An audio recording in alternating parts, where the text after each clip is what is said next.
It is 25 to 1. My name is Nihal. This is the BBC Asian Network. Now, when you hear the word whistleblower, do you think to yourself a hero, someone who has stood up against corruption and injustice to make sure that those of us know that these things are going on so we can do something about it? Or do you feel that this person is a traitor to their job and has committed a cardinal sin and should be punished, should be ostracised, should be eventually dismissed? What do you think when you hear the word whistleblower? I'd be interested to know, so please do tell me. Because it would seem, or common sense would dictate, that, say the NHS for instance, if there are people and they are said to be doing a job in the NHS, but actually what they're doing is going out and working privately when they should be in the NHS hospital system, and indeed are being paid by you and I, taxpayers, for that, then you would think the person who brought that up and made quite a big deal, understandably, of it, would be thanked, would be lauded. My gosh, the person in question has saved you and I, the taxpayer, hundreds of thousands of pounds. Didn't quite work out like that for Sharmila Chowdhury, who worked in the NHS. Sharmila joins me now. Good afternoon. Good afternoon. So let's get to the basics. This was a widely reported story, but let's just, for people who are not aware of it, what did you see happening? Okay, I was the imaging services manager, so I managed the radiology department, and I discovered coincidentally, when a really sick patient from A&E came in, they couldn't actually find a radiologist in the department, and I couldn't understand why. And then it transpired that my consultant was actually in a private hospital. I reported it to the management team, and it transpired they were doing this every week. So whilst they were scheduled to work in the NHS, they were actually at a private hospital being paid. So they were being paid twice. So NHS was actually wasting money on these doctors. So was this confusion, was it a clerical error on the part of the NHS who just simply not recorded the fact that the consultant was going to be there? Or as far as you're concerned, the consultant fully knew what was going on and was taking both paychecks, and management were complicit in that? Yeah, they were fully aware because the roster was actually done by their line manager, who was the clinical director. And when I had reported it to him, he agreed that this shouldn't be happening. He escalated it up the scale to the medical director, who also agreed there was an issue.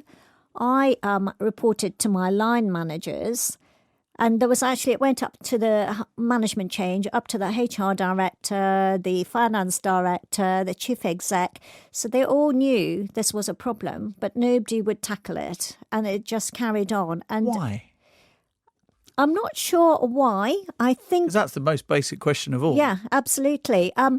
I think they just didn't want to deal with it, personally. It just kept getting up the scale and nobody would deal with it. I think there was probably, having spoken to other colleagues since then, there are other consultants who are doing the same thing. So if they had tackled these consultants, the two consultants that were moonlighting, it would have opened a can of worms because there were others who were also doing it in the trust.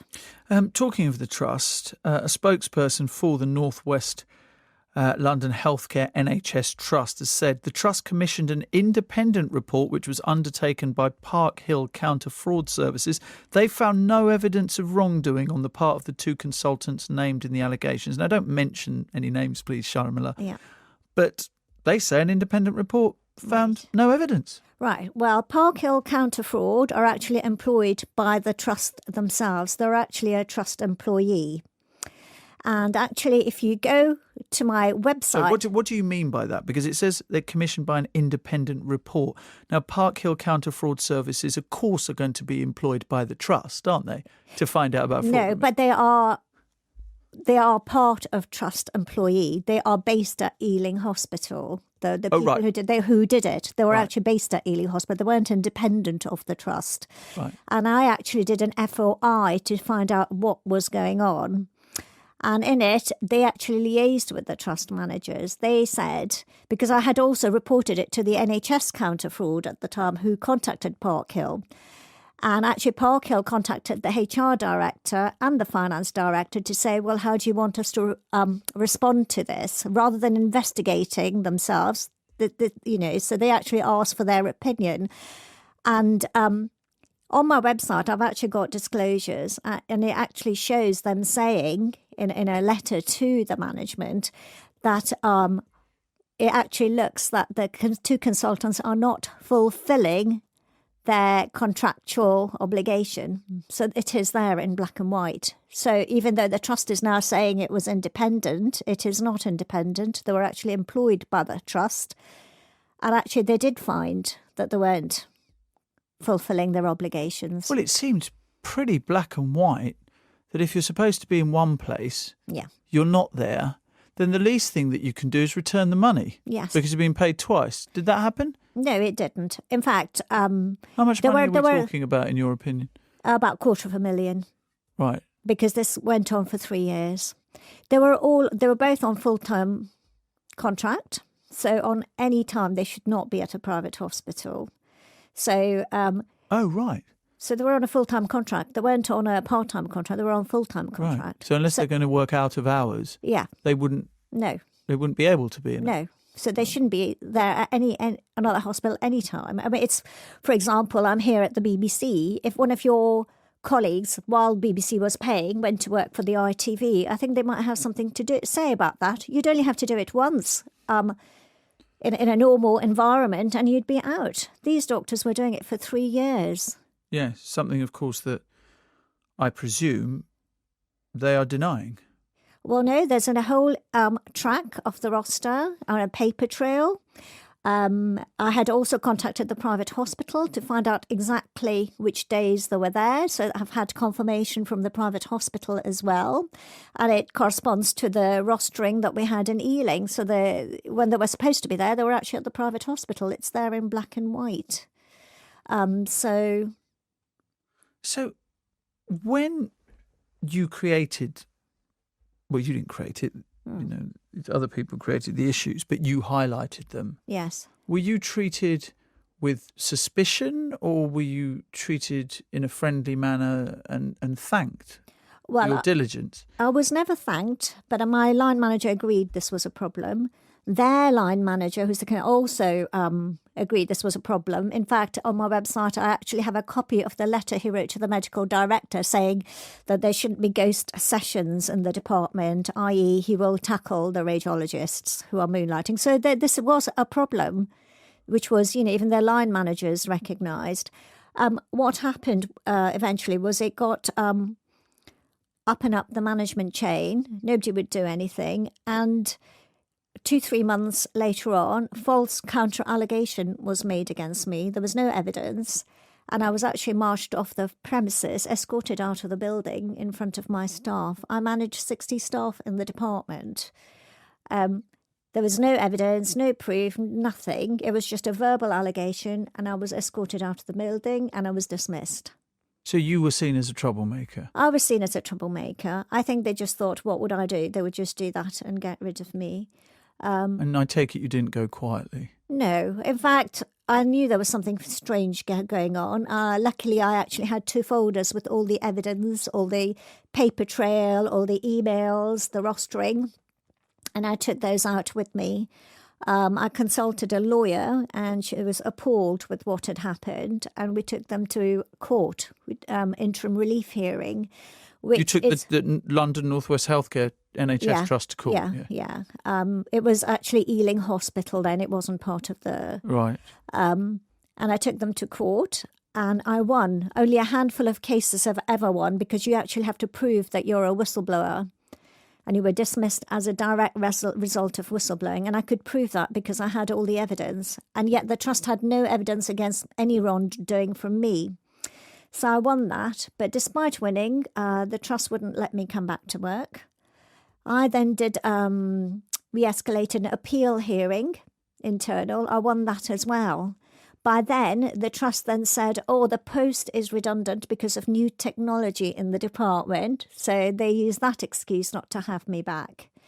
I now have breast and lung cancer as well. But anyway... Are you in remission? Sorry? Are you in remission? Well, I'm on maintenance treatment now. I've had chemotherapy, radiotherapy, and the operation, but I'm on maintenance because I had breast and lung cancer. My case. And do you think that the stress that came from that exacerbated this? Well, a lot of consultants have said, and they believe that this is due to stress of whistleblowing. Of course, we can't prove it, but this is what is the view. God, isn't it? My terrible? case was actually settled out of court where I only got 2 years' pay. Now, my legal fees had escalated to £130,000. I had to pay £78,500 out of my 2-year settlement. So I was not left with very much money. I couldn't get any other job. I was offered a job at one of the hospitals. And you're a widow, aren't you?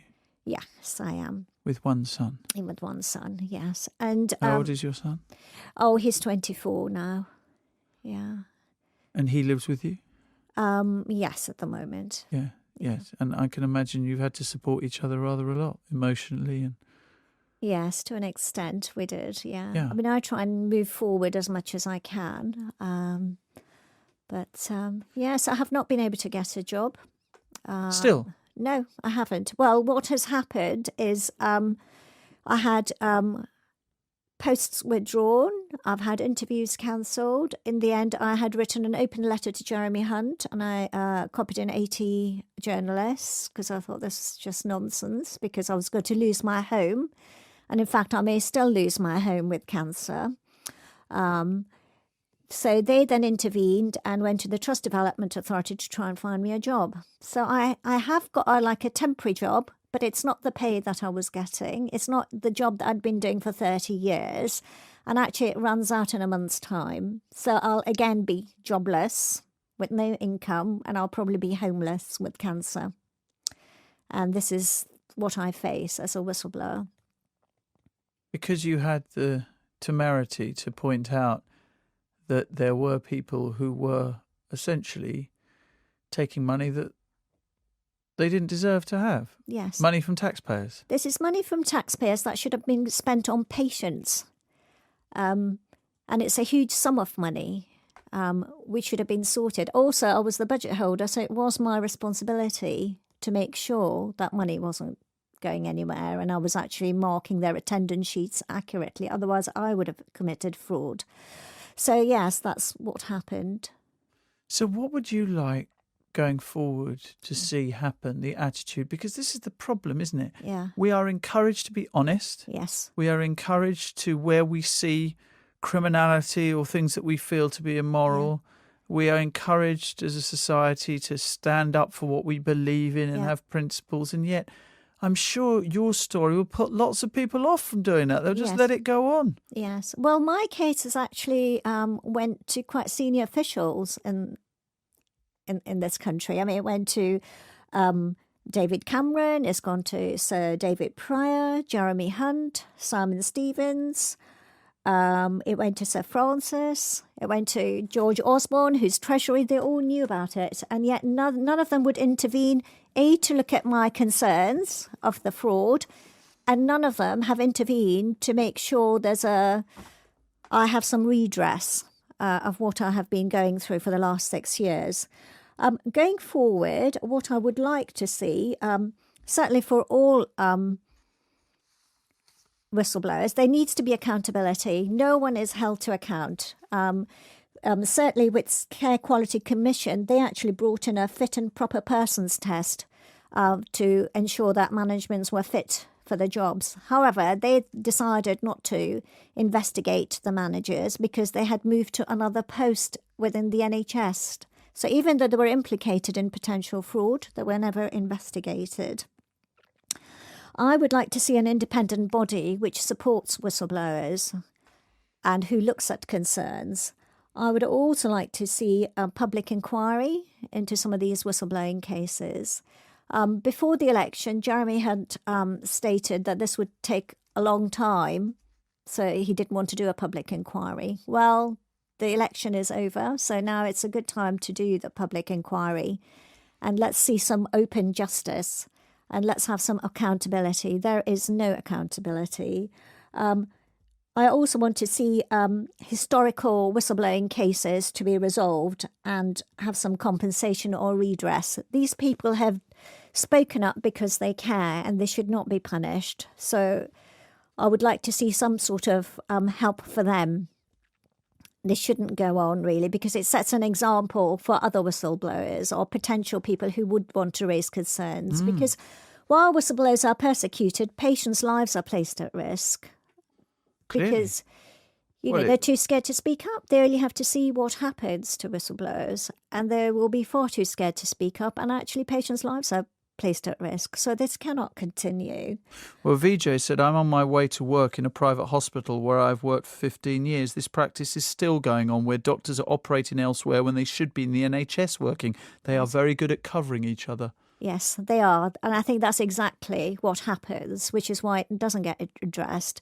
Given that last week a report came out that 5.7 billion of taxpayers' money is wasted on NHS fraud, it's astonishing that it doesn't get investigated. £5.7 billion? Yes, £5.7 billion is wasted on fraud in the NHS, and it doesn't get addressed.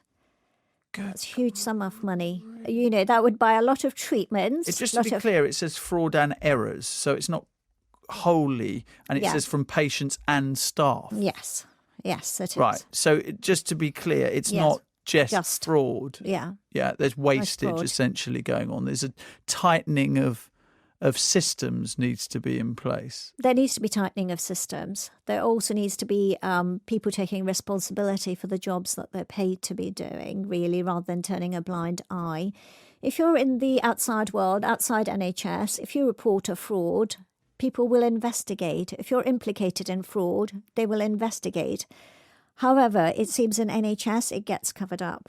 Or if you get another job in another trust, then no one is willing to act on it, as was the case with the CQC. For me, I would like my income to be reinstated to what it was. Yeah. And I think that's reasonable. Yeah, it doesn't sound unreasonable. I would also like, to be honest, I've got a huge loss of pension, so I would like to see that sorted. And also, I don't want... Who is helping you? No one is helping me. So I have a threat of my mortgage, because I haven't been able to pay my mortgage for the last 6 years while this has been going on. So I might actually Even though you won? Even though I had won, I was, left. That's all I was left with was 2 years redundancy. Out of that, I had to pay legal fees. So I was left with not very much. Even though I had won, that's what, It's extraordinary that you've been through so much, and yet nobody is showing you the kind of support. You were on the Victoria Derbyshire show last week on the BBC. Yes. Were you challenged about anything that you have said to me today? No, nothing at all. In fact, it's very difficult to challenge any of it, I guess. No, because everything's evidence-based. There's nothing that I have said or am saying is not evidence-based. There's it's not paper trail. Yeah. Yes, I'm not just saying it. It's there. In fact, I had huge support following the Victoria Derbyshire show. Loads of whistleblowers have contacted me and have tweeted. And is it emailed. A similar story they're telling you, that they weren't treated seriously, or actually it's career suicide? It is career suicide. I mean, it's tragic how many whistleblowers are out there who have had their lives destroyed, their careers destroyed. Everything's gone. They've damaged their health due to stress. Their marriages have broken down. They've lost their homes. Losing homes isn't unusual. A lot of people have had to lose their home because to fight court cases, while trusts have endless money, access to legal costs, paid by the taxpayer, of course. As a whistleblower, you're left fighting on your own. So you can imagine if you're dismissed, to find the money to find a lawyer to help fight for you, it's very difficult, given how expensive it is. I mean, my legal costs came to 130,000, and that is about the amount that it comes to. Well, we've run out of time, unfortunately, Sharmila, but this text says, I work in the NHS. I've seen managers and staff get away with stuff that shocks me. The managers and consultants are put on pedestals. Sharmila, thank you. If You're people want to welcome. reach out to you in about 5 seconds, tell me, how can they do that? They can contact me via my website. It's sharmilachowdhury.com. And they can follow me on Twitter as well, on Sharmila XX. Perfect. Sharmila, thank you so much for coming in Welcome. today. And we hope that we will future live in a world where if people do choose to tell the truth, they are not pilloried and crucified for it. Sharmila, thank you so much for you. coming in. Thank you. celebration नाचो धनाधन music बजाओ कह दो ये सबसे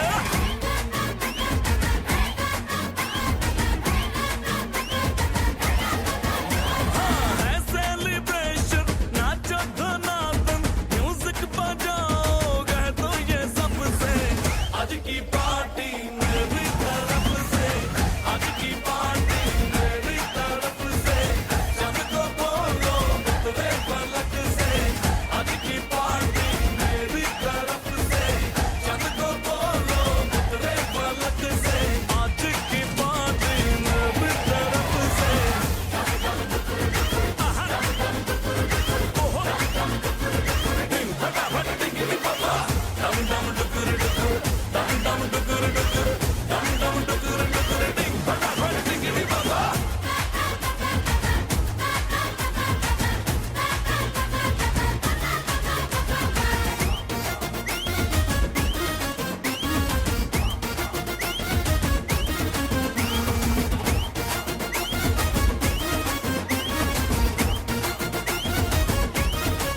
मची है जो तोड़ के रूल करे वो स्टेप के गिरे लोग दाएं बाएं नींद भी गुल जश्न का फुल नाच जम के पूरा फ्लोर खिल जाए बात न आए शोर मचाए पार्टी जो न करे उसको टाटा पाए मची है जो तोड़ के रूल करे वो स्टेप के गिरे लोग दाएं बाएं नींद भी गुल जश्न का फूल नाच जम के पूरा फ्लोर खिल जाए बात न आए शोर मचाए पार्टी जो न करे उसको टाटा पाए है इनविटेशन मिल के